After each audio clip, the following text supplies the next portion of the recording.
Hey, if you're looking to add a new supplement product to your line, or if you're looking to start a new supplement line, then this episode is for you. We go in deep with what ingredients are trending, what is hot right now, and what is up and coming.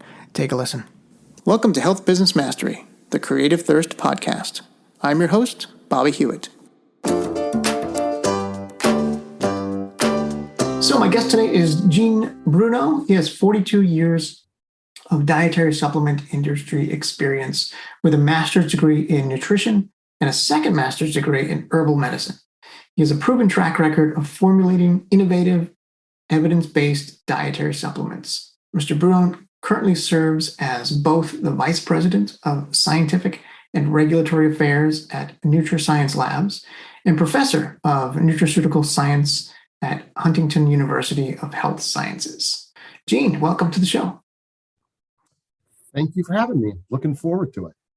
Yeah, you have quite an extensive background, and a lot That just means I'm old and been in the industry a long time. just means you know your stuff. Well, after this many years, I hope I know something. So, yeah, I'm sure it's going to be a good show. I thought I'd grab you and get you in front of the mic today to kind of just talk about some of the trends we're seeing in 2023, sure. 2022 even, maybe see where you see supplements going kind of in the future. Let's kind of kick it off with what's your thoughts on some upcoming trends or upcoming ingredients that you're seeing on the horizon? So, there's a lot of different ingredients that I'm seeing, and I write articles sometimes on trends and what's going on. And in terms of sort of upcoming popular ingredients, one of them isn't, unknown to the industry, but I think it's continuing to gain traction, and that is vitamin K2. Vitamin K2, some years back, it was sort of predicted to be sort of the next vitamin D. Well, it's not quite close to the next vitamin D yet in terms of sales and everything. But there's just some fascinating research that's been going on about it. One of the things that I think is really interesting is that from the perspective of bone health, we know the role of vitamin K in helping to form certain bone matrix proteins that helps to hold on and keep the calcium in the bone. And the other thing that it does is it helps to keep the calcium out of the arteries, meaning that when in research where subjects use 180 micrograms a day of K2, it was found that they had less incidence of arterial calcification, which is very cool. Now, that being said, there's a newer study that's been done where they actually used a little over 300 micrograms, much higher dose. But the study found in humans that it actually helped to reverse arterial calcification, not just help prevent it, but actually help to reverse it. So that's pretty cool. And then, of course, at 180 micrograms, it was also shown to be very effective in helping to maintain healthy bones. So it's one of those ingredients that has a few different applications and could certainly be a cool thing to include in bone formulas or artery health formulas, that sort of thing. So that's one of the ones that I think is pretty interesting and that's trending.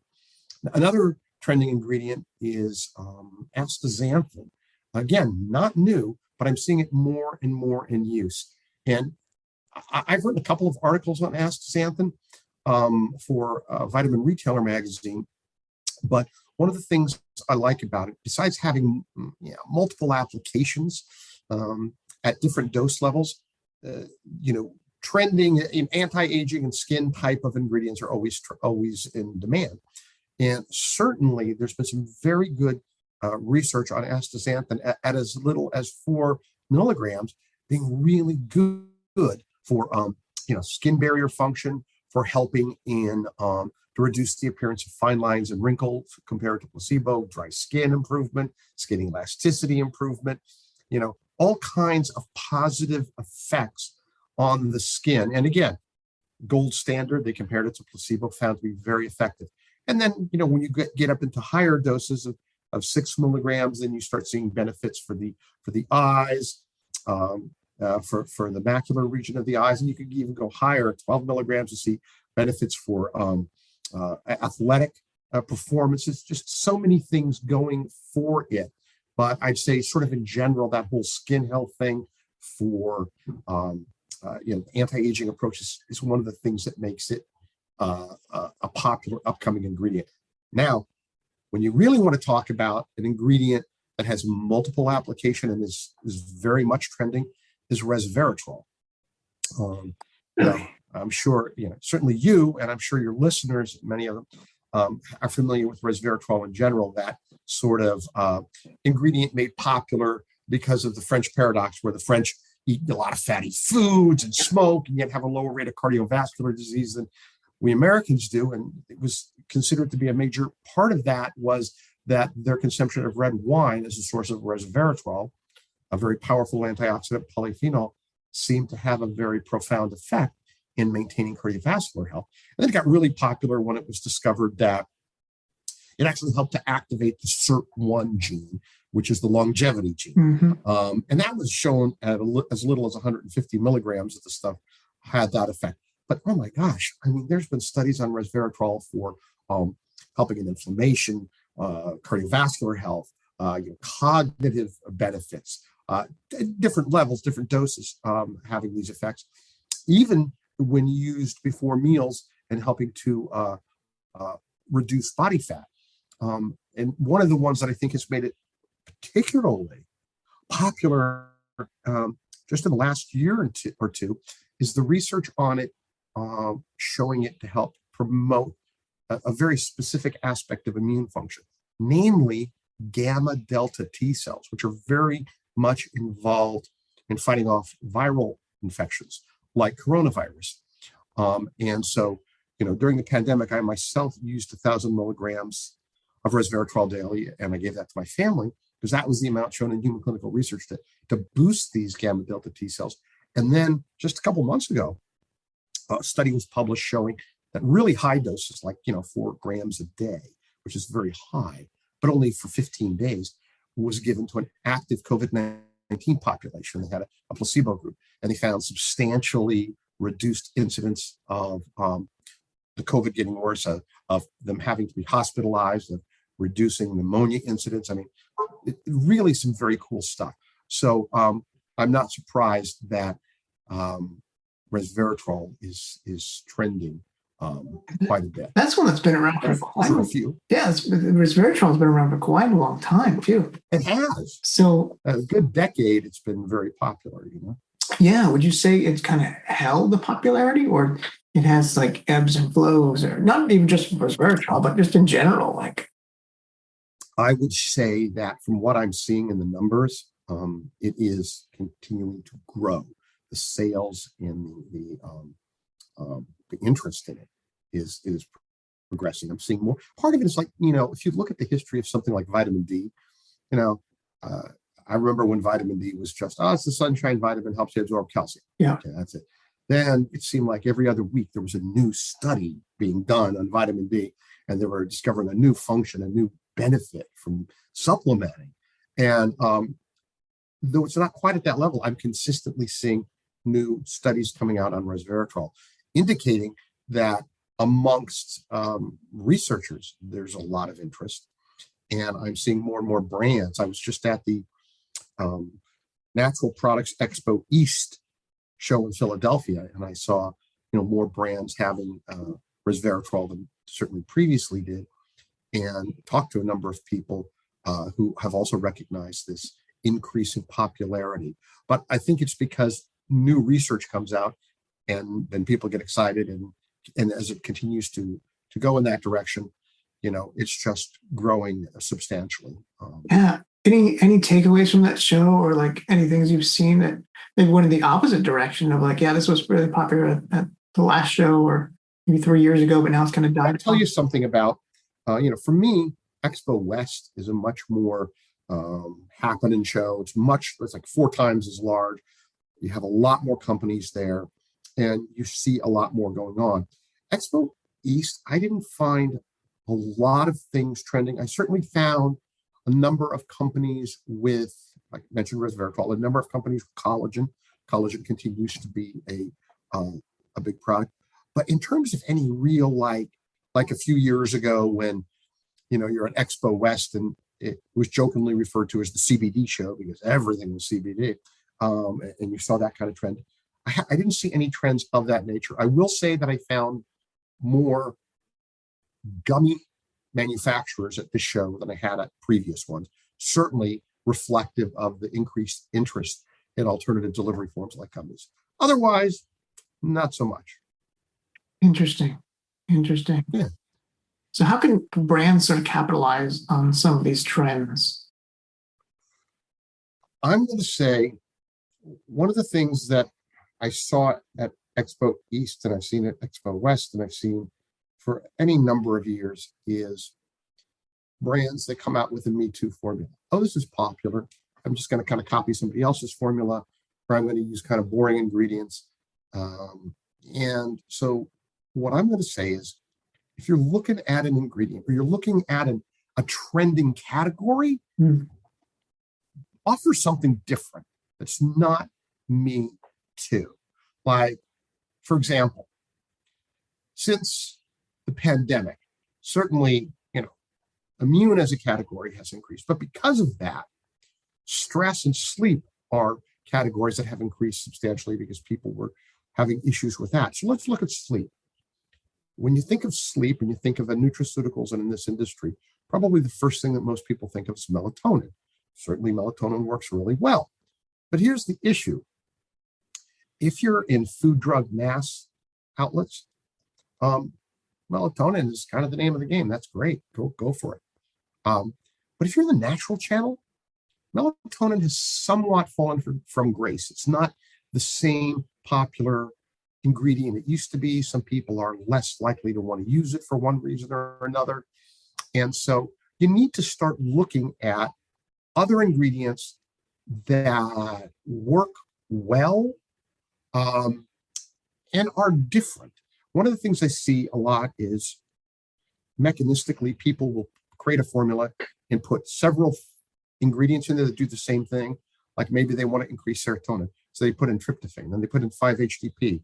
Then they put in something like even a St. John's wort, which affects serotonin levels. So they do several things, but ultimately all of them are increasing serotonin. Well, that's fine, but better to say, let me put in different ingredients that have different mechanisms of action and different outcomes, so you get a greater overall effect.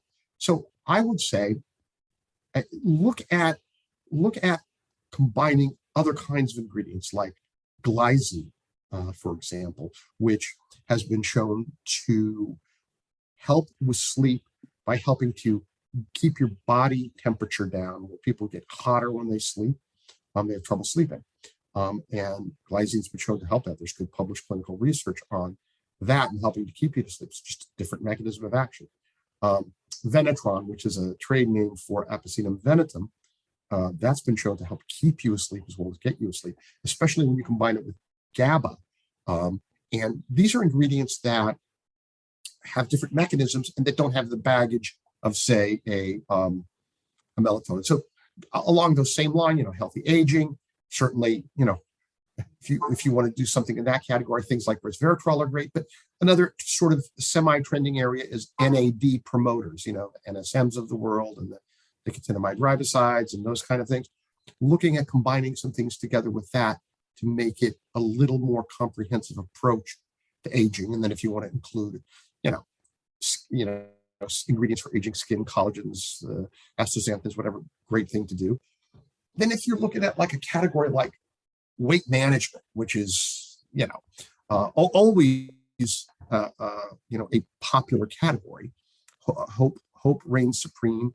When somebody's trying to lose weight, they always want the magic pill, which will never really exist. But there are things that you can do that can help the situation. But caffeine is so overused in this category. Thermogenics were the big thing once upon a time. And now, while it still has its place, there's so many other options and directions you can go. One of the areas I love are postbiotics. If you're with prebiotics and probiotics, postbiotics can either be defined as a metabolic product of a probiotic, like butyric acid is formed from probiotics, or it could be a thermal treated or heat killed probiotic, which sounds bad, but research shows that sometimes these thermal treated ones have some very significant effects. Like they compared in a study Bifidobacterium animalis with the subspecies lactis, and they found that this stuff live compared to heat killed, the heat killed actually worked better in decreasing visceral fat, waist size, Wow. BMI. And guess what? You don't have issues with stability. You can put it in a product, no problem. You want to use an alternative delivery form like chocolate or something? No problem. You're not going to have the issue. Gummy, no problem. No stability issues. And you can combine it together with stuff like gum acacia, which is both a prebiotic, so it has a relationship and also reduces appetite. So there's different directions one can go. When it comes to cognitive health, oh my God, the sky's the limit. There's just so many things that everything doesn't have to be the same old, same old. I mean, I'm not even going to begin to list the many, many different unless you really want me to, the many different nutraceuticals that one can use that do different things that help enhance learning, that enhance memory, that enhance focus, all these different areas, that you can go after. I mean, there's even a nutraceutical with a clinical study showing it increased IQ. There's so much to choose from. You don't have to do the same old, and make it like someone else's. So to me, you want to do something different, or you want to do something and capitalize on the ingredients and their trends. Do something different. Do something that is really compelling, and that is going to get you much, much farther. Then, of course, there's market it appropriately. Do social media, yada yada. Of course. From a supplement brand perspective, let's say they're looking to launch a new product or even come on board as a brand new brand in the world. I like that approach of looking at it from the mechanism of action first, right? What about at a higher level, right? So we talked about ingredients, but going like one level higher, some up and coming markets. So before we kind of get into the details of it, first let's kind of unpack the approach of you want to create a new product or you want to create a new brand, right? What kind of approach would you take? Would you take a mechanism of action approach there, or would you take more of like a combination of like trending ingredients or even trending market? Like I know the raw organ market is one that's up and coming. It's still at the very infancy stage now, but I think it's going to be a big mover in the future. Love to hear your thoughts on like that. The approach of how you would tackle or recommend a new brand approach it, and then second, we could discuss some of the upcoming trends like mushrooms and organ trends, and maybe even eye health or hydration or some of the fringes. Yeah, absolutely. So the first and foremost, a new brand needs to seriously decide who they're going to be, because what you don't want to be is all over the board. If you're all over the board too much, I've always said I think science is important when formulating dietary supplements, not necessarily philosophy. Philosophy doesn't substantiate claims, but philosophy is good in determining who you want to be and how you want to present yourself to industry and to consumers and to retailers. So let's decide on that first. Now, I am 100% and always behind saying use clinically relevant doses of nutraceuticals. If you can afford to put in a clinically relevant dose of a nutraceutical, do it. If you can't, try not to. Try not to do a lot of fairy dusting, everything but the kitchen sink. Let me toss in, if you can't dazzle them with brilliance, you baffle them with, bull. Because you fool people into thinking that the product's going to do something that it won't because you put in all the buzzword ingredients. Okay, don't do that. Be real. It doesn't cost necessarily more or any substantially more to be something real. So start out with Let's use the correct doses of the correct ingredients. You not only substantiate claims, but you actually provide consumers with a product that can do some good for them.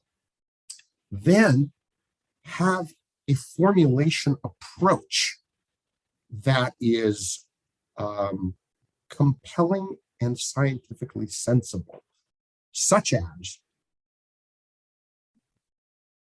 different mechanisms of action for your ingredients. Don't make it all the same, unless you have a really good reason for doing that. A couple of years ago, I spoke at at Supply Side West. I was speaking on stress products, and I was one of several speakers on a panel, and I got up and did my presentation, and mine was just a little bit different than the others because I did the whole thing on mechanism of action, saying, look, guys, if you're going to come out with a product, say, how do I want to attack this? Do I want to, attack it from cortisol? I want to attack it from this angle, from that angle. And if you attack it, I give the example of, like, if you've got a big boulder and you want to break it down into pebbles, you can either have a line of people that all have a sledgehammer, and one takes it and hits it, then gets out of the way, the other person goes and hits it in the same place, and they keep doing that. Okay, that's an approach. Or you can have different people with different sized sledgehammers surrounding the boulder and everybody banging away at it. Guess what? You're going to break that down into pebbles so much quicker. Those are the different mechanisms of action. You get the result more effectively. And some people respond better to one mechanism of action than another. So it makes so much sense to try that different approach and do that. The products just tend to work so much better in my experience. So I would always recommend clinically relevant doses, different mechanisms of action for multiple ingredient products, and make it real. Make it something to be proud of. Make it something that, assuming you have a conscience, that you can go home at night and sleep well knowing you're helping people and not just, trying to get their money for crap products. Right. Being different is always better from a marketing perspective. It sounds like it's also better from an ingredients perspective too. Yeah, I would say so. So yeah, that's my that's kind of how I would encourage people to do a new brand, to look at it in that way. Yeah, I know. I guess the second lens to look at it from a new brand perspective is really kind of what market they want to go into, right? So a lot of that comes back to really the founder story, which I talked a little bit about with Vin on the previous episode, right? Typically, supplement entrepreneurs are scratching their own itch, right? Solving their own problem or solving a family member's problem, and then that sort of spurs the desire to. That initiates it. Absolutely. How many people started in this business because I was sick, or I had a family member who was sick, or had some, and we did this, and my God, what a difference it made in my life, and therefore that got me into it. Yeah. Even myself, my maternal grandmother, before I was even born, had cancer and was given like 6 months to live, and she went to see an alternative physician at the time who put her on a detox program and following the right kind of diet, and she got well, and she lived many years thereafter, and that always fascinated me. So that's what got me into the business, and so I think that's a legitimate thing, and that's your motivation. That's part of your story, and that's great. But you still have to go, okay, I still need to have a business model here. So how do I build out from that? Yeah. Right. And so, yeah, definitely one approach, definitely a good approach, because that's your story, right? But yeah, let's say, I think that needs to be sort of coupled with also where the market is going, right? And what's selling, because you could have a great solution, but no one wants to buy it. Then it does the great, you solve your problem, but you shouldn't bring it to market. You're right. Sometimes you're ahead of your time, and I've seen this many times where a product comes out and it's ahead of its time and nobody knows about it. But sometimes you don't even know for sure if you're truly ahead of your time, because sometimes something will come out and it'll just take everybody by storm, and boom, that's fantastic. And other times, the work you have to put into educating industry on something can be so overwhelming as just not to be worth it, because you're just not going to get the payback. So yes, it has to be an area that people are interested in, that's starting to trending, or you got some really solid data suggesting it's going to be trending in a major way at some point in the near future. Like the or you got a crystal ball. Well, it's the old saying, right? The pioneers are the ones that get the arrows in the backs because they're going out to the battlefield first, right? Absolutely. And I guess the other downside is if it's new, there's not many studies on it. That's the problem. So let me address that for a minute. So one of my degrees is a master's degree in herbal medicine, and I was lucky enough to be able to study at the University of New England, Armidale, South Wales, Australia, where they have some excellent programs teaching about herbal medicine from both a traditional and a scientific perspective.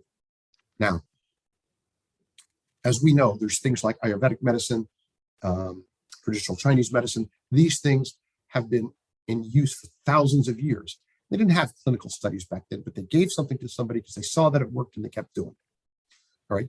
But there is some good documentation for some of those things. And sometimes when you're making claims, you can also make traditional use claims. We have to be very clear that those are traditional use claims. And we often find that scientific research supports those traditional use claims. So if something is newer or not as well known because maybe it's coming from some other culture, there could still be a direction to go.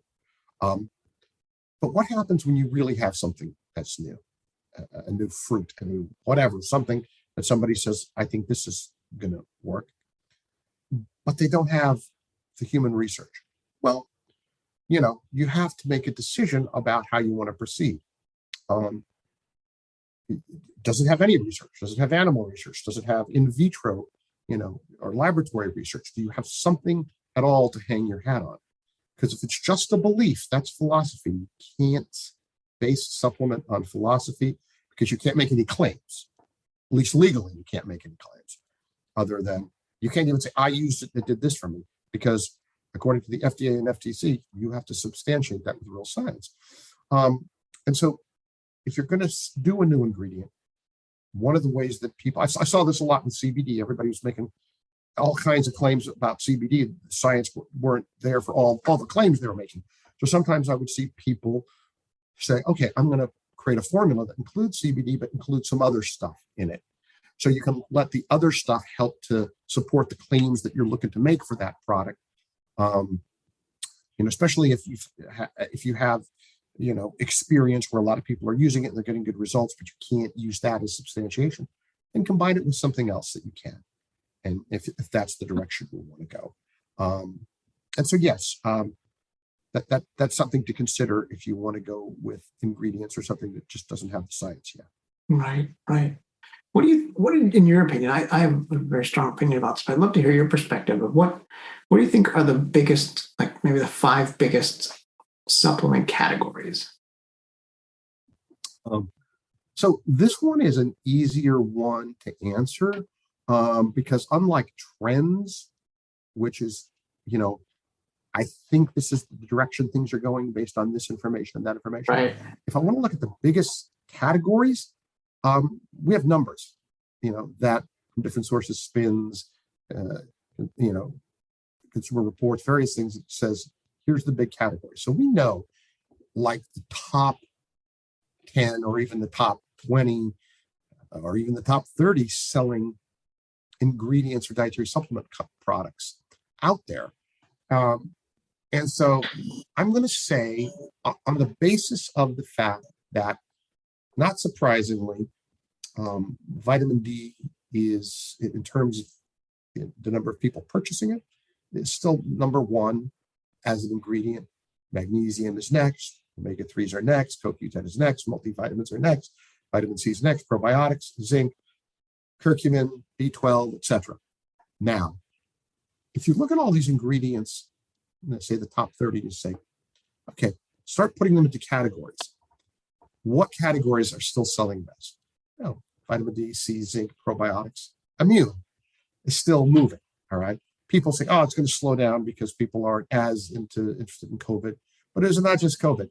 The understanding of the effects of nutraceuticals on immune health gained a huge boost because of the pandemic, But now, it's back to school. People are, it's cold and flu season. All these things are happening, and people are more interested in, taking a proactive approach.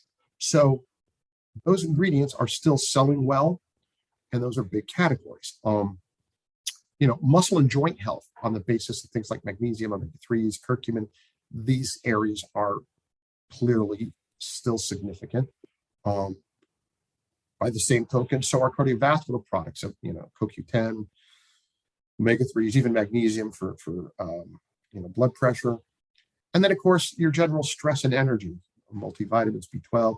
There's many other ingredients that fit into this whole thing that are still part of the top 30. But I would say, so for me, immune, muscle and joint, cardiovascular, stress and energy are sort of some of the biggest categories. But there's still a whole lot of others in terms of health categories that are out there and that are trending. Just based on the numbers, I would say those look like the biggest, not as sexy as some, but some of the biggest ones. So what are your thoughts? My thoughts are like the tried and true, right? So brain health, heart health, weight loss. Yeah. I wouldn't put immunity there. Well, let's come back to immunity. The other two are escaping me at the moment. I actually have a list. Let me go to it real quick. I think those are all very legitimate categories as well. Certainly, cognitive is a big category. Brain health, cognitive. Weight loss, weight management is always there. Bigger at sometimes of the years than others, but I would agree that those are happening. Yeah, the tried and true, right? The ones that always sell, right? Immunity is a very interesting one because it's got such a big lift with COVID, and I think you're right. The culture changed, like something that preventative mindset has changed. They're becoming more in the zeitgeist, right? So people never started thinking about that.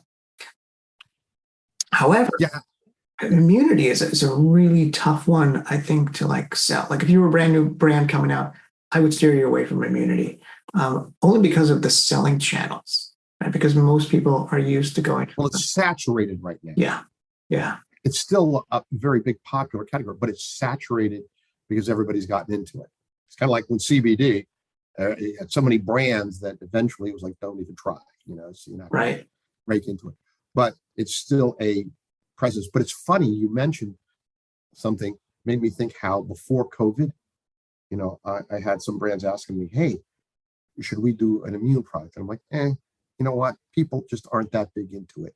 If you want to add it to something like a multivitamin or something, great, do that. But as a standalone product, it's just not significant. Boom, COVID happened, and now everybody wanted immune products, and it was huge. So it's still a very significant category. Will it be in 2 years, 3 years, 4 years? It's another question. Right. Well, I just think there's just so many, not only the oversaturation, but when people think about it, that's something they go to their local store for, the local grocery store, the CVS, right? Even Amazon. But in order to really make a brand work through direct to consumer, it's typically online, right? It's not in those channels. So to sell a multivitamin or an immunity, I think it's a lot tougher online, just because the pain point is not high enough. Now, we can argue that, it got really high during COVID, right? But we're starting to see that cool down. But I do agree with you that I don't think it will ever go back down to normal. It'll always be one of the higher ones. Yeah. Well, I was answering the question in regard to what are top selling categories at this time as opposed to where is it going? Gotcha. That's a different answer. Gotcha.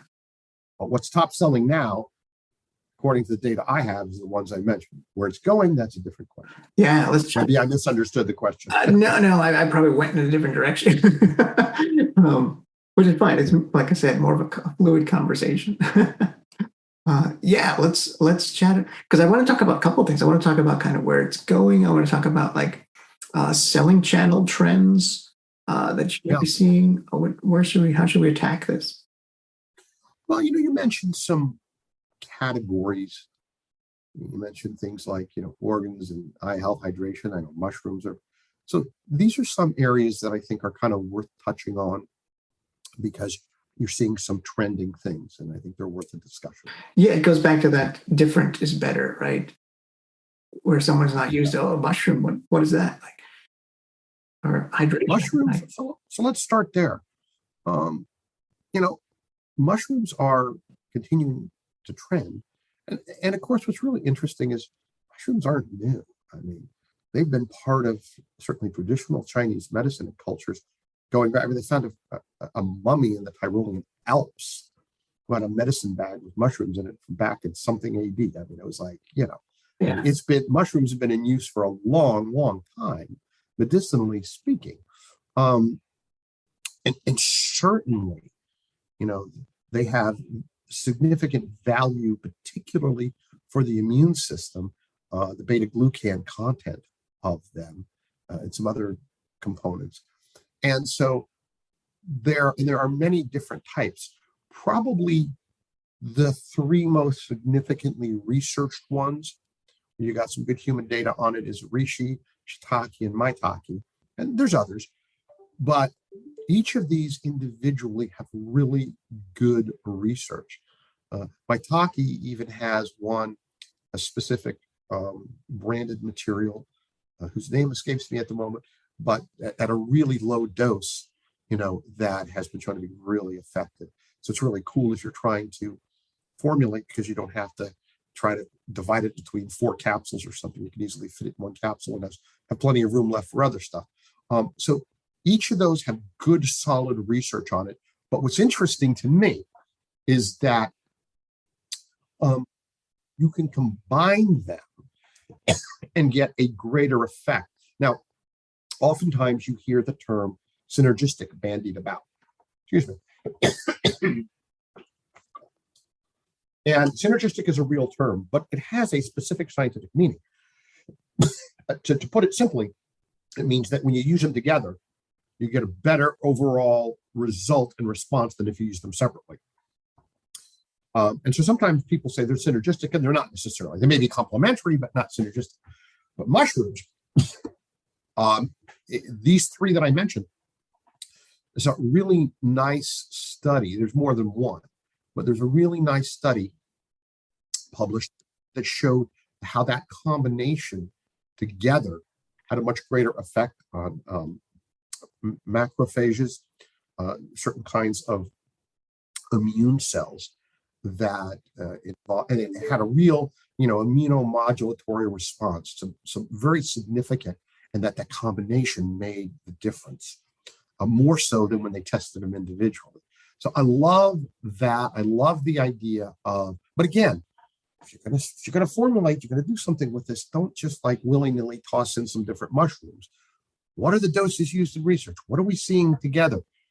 And do it that way, and you can come up with something that's really cool. And I do see mushrooms continuing to grow. Again, they have credibility. They've been around and in use for thousands of years, and there's more and more and more research coming out on them all the time. So yeah, and different directions for different purposes. So I see that as definitely being a trending area. That if I were bring my own brand, I would certainly seriously consider a mushroom product for that, or a product that also includes mushrooms as part of that. Now, you mentioned something else, the whole trend for raw organ materials. And it's so funny because everything old is new again. I started in this industry in 1979. And what they called glandular extracts at the time, or what we're calling raw organs, was really big at the time, and then kind of fizzled out a little bit. And it kind of started with desiccated liver. In fact, the whole industry back in the year one has sort of started with desiccated liver and brewer's yeast as the original dietary supplement ingredients, back before they called them dietary supplements. And then it kind of grew from there. And certainly there has been a lot of use of desiccated liver. You had Olympic athletes using desiccated liver back in the 1950s because it had vitamin B12 in it, and other nutrients that made a difference for these people. There's been experimental animal research where the animals were given desiccated liver and it increased their endurance by like 750%. Wow. So there's certainly a lot of there's a lot of background with that. And then you say, okay, is there any other data on them? Well, the data on glandulars is pretty sparse right now. There is, or organs, there is a study from some years back on a thymus glandular material, where, and the thymus is important because it helps, it helps lymphocytes become T cells, and it's very important for the immune system.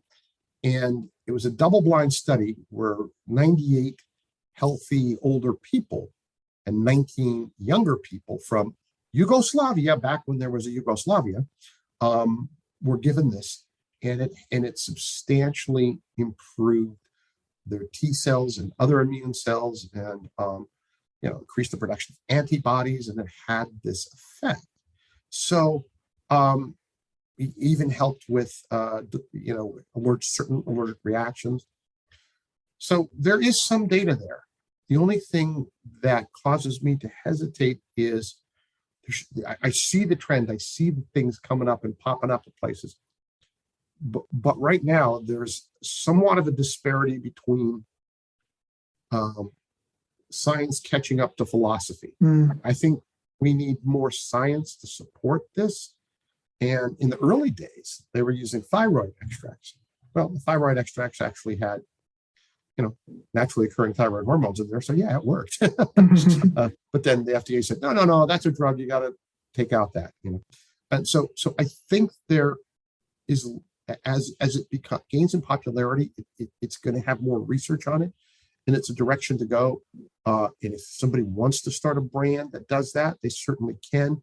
They're just going to have a little bit of a regulatory challenge in finding the data to support the claims they might like to make about It's a little too early, it sounds like. I think it is. Yeah. I think it is. But you could do it. I mean, you want to do a desiccated liver one? There's data. You want to do a thymus one? There's data. The others, not so much. At least I haven't seen it. Mm-hmm. So, now another category that was mentioned was eye health. And that is a huge potential. Oh my goodness. For years and years, the name of the game was products that emulated the formulas used in the ARID studies. The ARID studies were done on the progression of macular degeneration, that this combination of nutrients helped to slow macular degeneration. And everybody was coming out with their version of those formulas. And that's a big deal. There's been a tremendous amount of research on different nutraceuticals for different aspects of eye health. To me, some of the more meaningful ones in later years have been the stuff on lutein zeaxanthin in particular, where they're really looking at, helping to stave off damage from blue light that happens from digital devices. Mm-hmm. And we're a digital society. You sit in front of the computers, we're looking at your smartphones right in front of your face, and watching your TV and all these different sources, and even fluorescent lights. You get all this blue light exposure.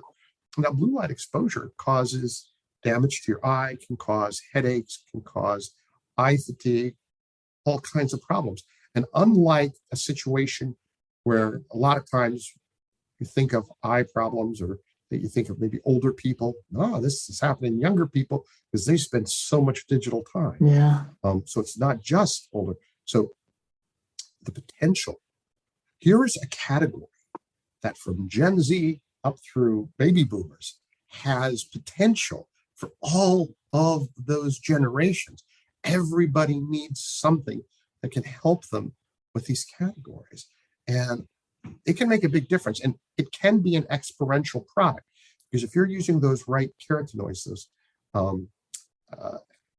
lutein and zeaxanthin, and there's a cryptoxanthin, and there's a capsicum, and there's astaxanthin, all of these have profound effects on helping to stave off blue light and create macular support and reduce eye fatigue and help improve focus and do many of these things. When somebody is having these problems, to start using a supplement, they go, "Hey, wait a minute, I'm not noticing some of the same problem." That's pretty exponential, Yeah. and so that's really cool. So I think that is a category that is not only trending, but continuing to trend, and is not going to let up anytime in the near future, because I don't see anybody stopping using digital devices. Now it's only going to get bigger and bigger, which begs the problem. I guess it becomes a marketing problem at that point, right? Because now you're marketing to everyone is the same as marketing to no one, right? So it's about slicing and dicing that brand, maybe. It is slicing and dicing. It is, you still, no matter what you do, you still have to go after target audience. Yep. You can't go after everybody the same way. I mean, you can go after everybody, but you have to have individual plans for doing that. Exactly. And different plans. You're gonna, you want to go after baby boomers, go to Facebook. Right. You want to go after Gen Z. Yeah, I don't even know who you go after these days. Whatever one they're looking at. Yeah, whatever TikTok or whatever the new TikTok. Yeah, one of those, right? Yeah. And so, yeah, you have to slice and dice. You're right. That's kind of what it's about for that. Now, what I find interesting is the category of hydration. When you look at like sports nutrition, back when sports nutrition products was really gaining popularity in this industry, it was all about the bodybuilder. Any product you came out with was from bodybuilders that had big muscular guys on the label, and you saw, you didn't see sort of the common man, or the common woman, because everybody wanted to be them.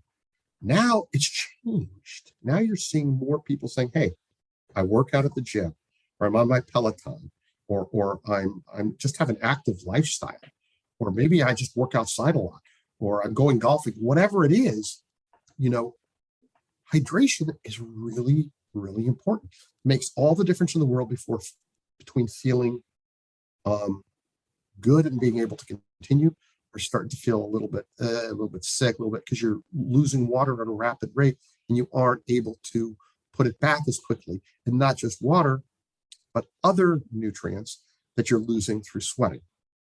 And that's one of the things that's making hydration so very popular. Not to mention, people concerned with the health of their skin in general and how it looks, hydration is important, but certainly that sports nutrition angle. And you can, and listen, if you're you can be using an RTD and have something like a Gatorade or whatever, but you can also have powders that people take and mix in with water. And it's important to, when you do this, to not only what ingredients you're putting in there, but also to make sure that the concentrations of solids in the liquid isn't too high. Because here's what happens. If it's too concentrated in the liquid, you drink it and you're doing physical activity, your body says, "Oh, this is a bit too concentrated to absorb, so I have to dilute it." How does it dilute it? It gives up its own fluids into your gut to dilute it so it can absorb it. That's kind of contraindicated if you want hydration, because that's actually causing temporary dehydration in order to become hydrated.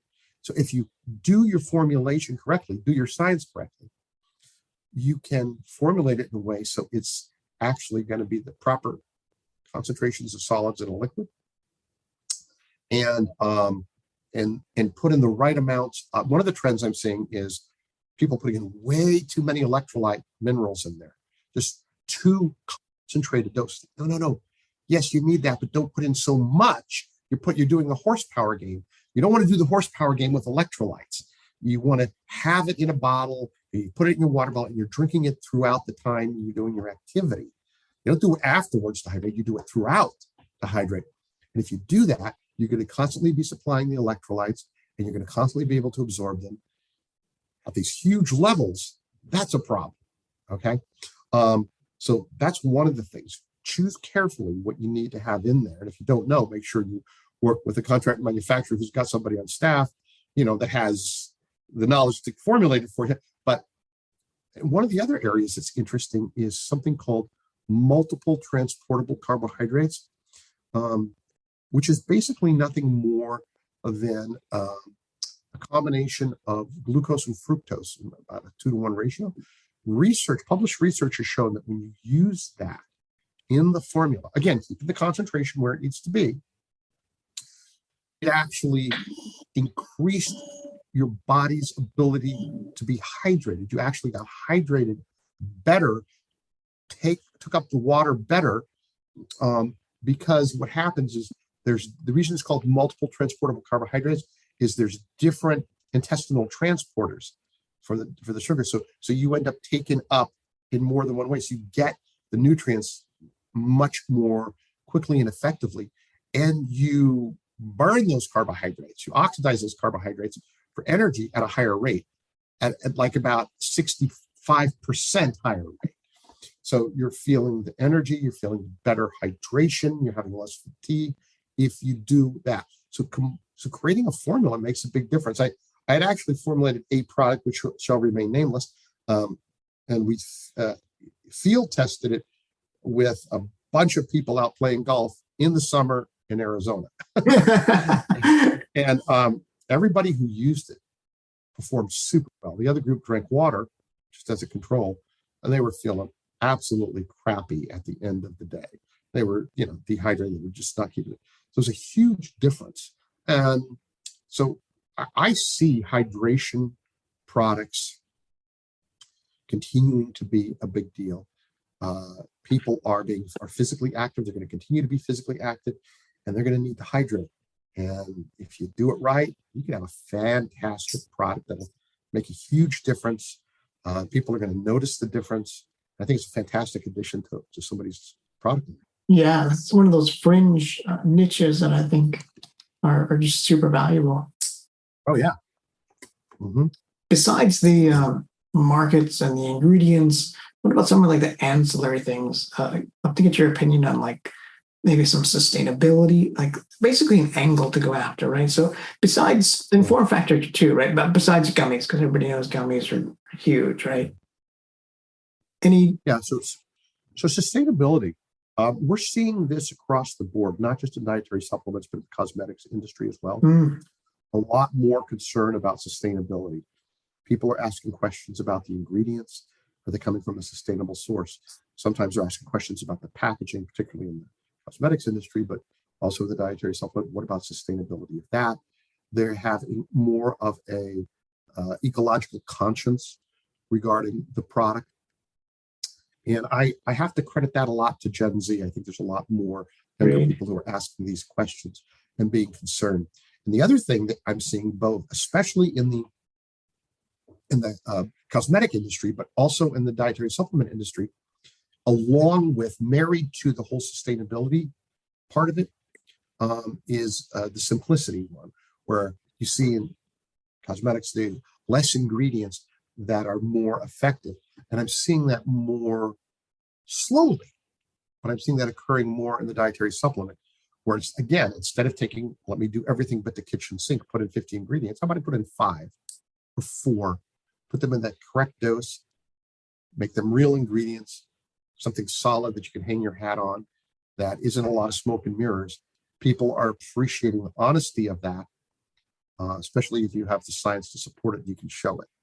So I think those are that sustainability and simplicity trend that we're seeing in cosmetics is moving into the dietary supplement industry, and I welcome it wholeheartedly. That's interesting. I mean, that makes total sense for like a food and packaging item. But for a supplement, I'm wondering what your take on that is. Do you think it's like the audience is just becoming more sophisticated, or do you think the audience may be taking other things and it's like, well, I already have B12 in my multi and I'm already have. It could be both, but I'm seeing particularly from Gen Z, we're seeing a lot more of, oh, you've got all these things. Let me, show me the meat, show me the proof, show me the science, show me something that all of these things are doing something. So you're seeing that in a way that you didn't used to see it, where people would just take somebody's word for it. oh, it's got all these great things, and this is all good for me. Fantastic, I'll take it. Gen Z is a little more like, yeah, let me show me the proof. Mm. And so, I think, yes, your point is true. Somebody's saying, hey, I'm already taking that. I don't need to double up or triple up. But but Gen Z's approach, I think, is as that generation continues to grow and take supplements, I think we're going to see more and more of this happening. And again, just from what I said earlier, I'm all for putting in clinically relevant doses of stuff and not just tossing stuff in there for good looks. Makes total sense.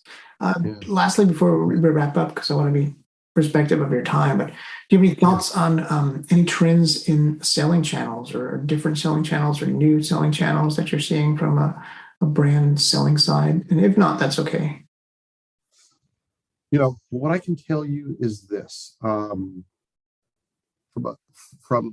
channel trends, depending upon the channel trends, you definitely see some types of products selling better than others. We mentioned earlier, food, drug, mass.